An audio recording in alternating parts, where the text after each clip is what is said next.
ఈరోజు మనం వినబోయే కథ అత్యంత అపురూపమైనది. కేవలం ప్రేమ కథే కాదు, అది భక్తే బంధంగా మారి సాక్షాత్తు పరమాత్మనే భర్తగా పొందిన ఒక దివ్య చరిత్ర. సాక్షాత్తు భూదేవి అంశగా జన్మించి తన పరిశుద్ధమైన ప్రేమతో శ్రీకృష్ణ భగవానుడిని మెప్పించి ఆయననే వివాహమాడిన మహనీయురాలు గోదాదేవి చరిత్ర.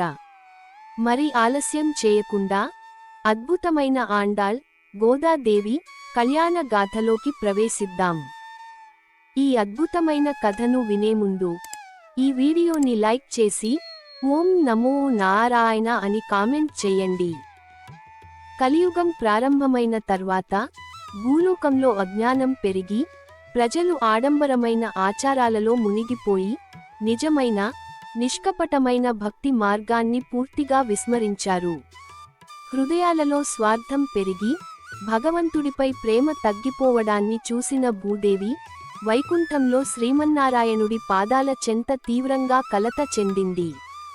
ఆమె కన్నీళ్లతో స్వామిని వేడుకుంది, స్వామీ, ఈ కలిదోషం నుండి ప్రజలను ఉద్ధరించడానికి ప్రేమతో కూడిన మధుర భక్తి ఎంత శక్తివంతమైనదో, ఎంత సులువైనదో ఆచరణలో నిరూపించడానికి తానే మానవ రూపంలో అవతరించి భక్తికి ఆదర్శంగా నిలబడతాను.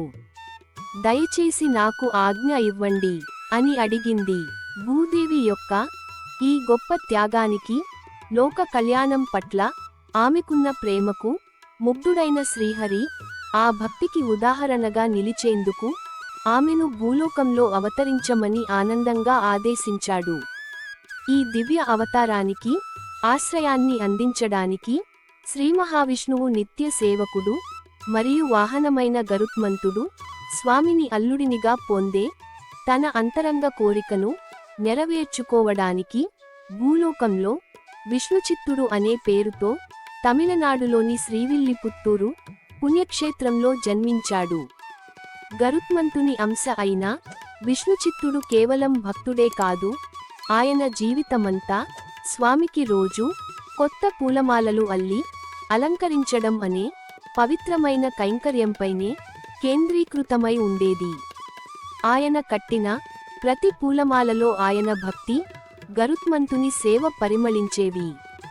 ఒక శుభదినాన విష్ణుచిత్తుడు తన తులసి వనంలో మొక్కల కోసం పొదలు తీస్తుండగా అక్కడ పద్మపు రేకుల మధ్య ఒక పసిపాప కనిపించింది. ఆ పాప దివ్య తేజస్సుతో మెరుస్తూ ఉంది. సంతానం లేని విష్ణుచిత్తుడు ఆ బిడ్డను సాక్షాత్తు భగవంతుడు ప్రసాదించిన వరంగా భావించి అక్కున చేర్చుకున్నాడు. ఈమె సాక్షాత్తు భూదేవి అంశ. ఆమెకు తమిళంలో పూలమాల అని అర్థం వచ్చే కోదై అని పేరు పెట్టాడు. ఈ కోదయ్య కాలక్రమేణా గోదాదేవిగా మారింది. విష్ణుచిత్తుడు గోదాదేవికి చిన్నప్పటి నుండే కృష్ణలీలలు, నారాయణ తత్వాన్ని బోధించాడు. ఈ ఆధ్యాత్మిక వాతావరణంలో పెరిగిన గోదాదేవి శ్రీకృష్ణుడిపై లోతైన ప్రేమను పెంచుకుంది. ఆమెకు ఆ శ్రీకృష్ణుడు కేవలం ఆరాధ్య దైవం కాదు, తన ప్రాణనాథుడు, కాబోయే భర్త. శ్రీవిల్లిపుత్తూరును బృందావనంగా, తనను గోపికగా, చుట్టూ ఉన్న చెలికత్తెలను గోపికలుగా భావించేది. ఆమె ఊహలన్నీ కృష్ణుడిని చేరుకోవడమే. ఆమెది కేవలం భక్తి కాదు, భక్తితో కూడిన శృంగార భక్తి. రోజూ విష్ణుచిత్తుడు స్వామివారికి అలంకరించడానికి కట్టే పూలమాలలను గోదాదేవి దొంగచాటుగా తీసుకునేది. ఆ మాలలను తాను ధరించి అద్దంలో తన ప్రతిబింబాన్ని చూసుకునేది. ఆ మాలలను శ్రీకృష్ణుడే తన మెడలో వేశాడని, ఆ కృష్ణుడికి తానే రాణి అని మురిసిపోయేది. ఆ తర్వాత ఆ మాలలను తీసి మళ్ళీ ఎవరికీ తెలియకుండా పూలబుట్టలో పెట్టేది. ఈ విధంగా భగవంతుడికి అర్పించే మాలలను ముందు తాను ధరించింది కాబట్టే ఆమెకు చూడికొడుత్త నాచియార్ అనగా తాను ధరించిన తర్వాత దేవునికి ఇచ్చిన అమ్మాయి అనే అద్భుతమైన పేరు వచ్చింది. ఒక రోజు స్వామివారికి సమర్పించాల్సిన మాలలో గోదాదేవి జుట్టు కనిపించింది. అది చూసిన విష్ణుచిత్తుడు గుండె పగిలినంత పనైంది. అయ్యో, నా కుమార్తె నాకు తెలియకుండా ఎంత పెద్ద అపచారం చేసింది.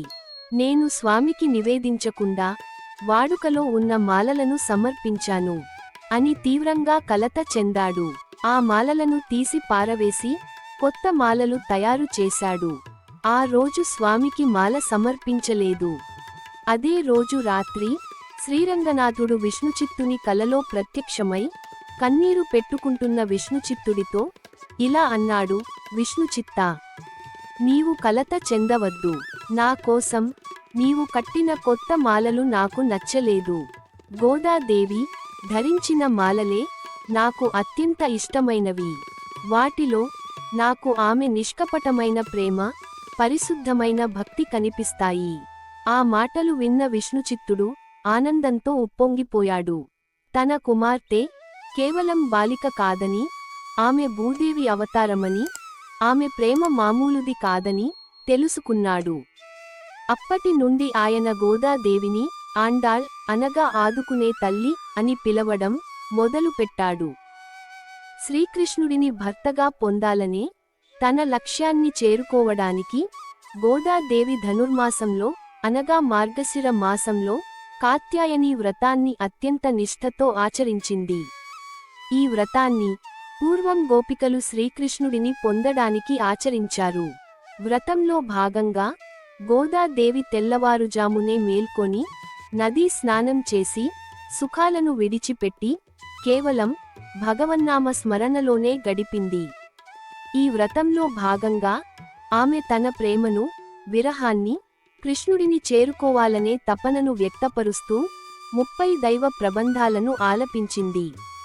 అవే నేడు దివ్య ప్రబంధంలో అత్యంత ముఖ్యమైన భాగమైన తిరుప్పావైగా ప్రసిద్ధి చెందాయి. ఈ పాసురాలు భగవంతుడిని చేరుకోవడానికి శరణాగతి మార్గాన్ని చూపుతాయి.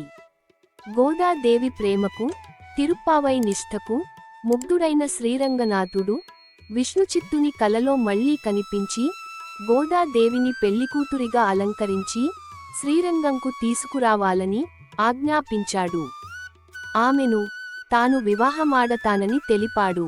విష్ణుచిత్తుడు దివ్యమైన ఆభరణాలతో గోదాదేవిని అలంకరించి రాజమర్యాదలతో శ్రీరంగం వైపు బయలుదేరాడు. వారు శ్రీరంగం ఆలయాన్ని చేరుకున్నారు. వధువుగా ముస్తాబైన గోదాదేవిని రంగనాథుని గర్భాలయంలోకి తీసుకురాగా అందరూ చూస్తుండగానే ఆమె ప్రేమతో ఒక్క అడుగు ముందుకు వేసి విగ్రహ రూపంలో ఉన్న శ్రీరంగనాథునిలో ఐక్యమైపోయింది. ఆమె శరీరం అదృశ్యమై కేవలం ఆమె ధరించిన ఆభరణాలు మాత్రమే మిగిలాయి. మానవ కన్యగా ఉంటూ భక్తి అనే బంధంతో సాక్షాత్తు పరమాత్మనే వివాహమాడిన గోదాదేవి లోకానికి భక్తి శక్తిని తెలియజేసింది. ఈ దివ్య కళ్యాణాన్ని ప్రతి సంవత్సరం భోగి పండుగ రోజున వైష్ణవ ఆలయాల్లో అత్యంత వైభవంగా జరుపుకుంటారు. గోదాదేవి కళ్యాణ గాథ విన్నారు కదా.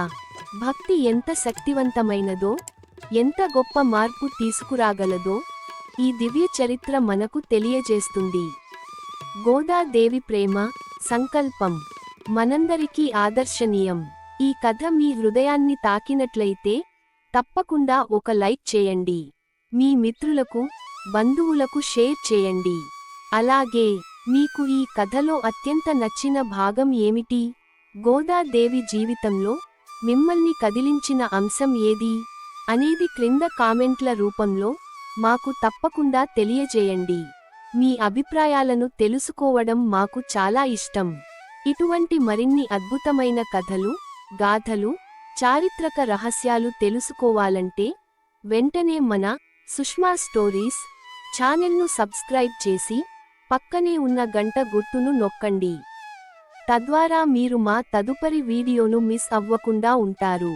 మరో ఆసక్తికరమైన కథనంతో మళ్ళీ మీ ముందుకు వస్తాను. అంతవరకు ఆనందంగా, ఆధ్యాత్మికంగా ఉండండి. నమస్కారం. శుభం.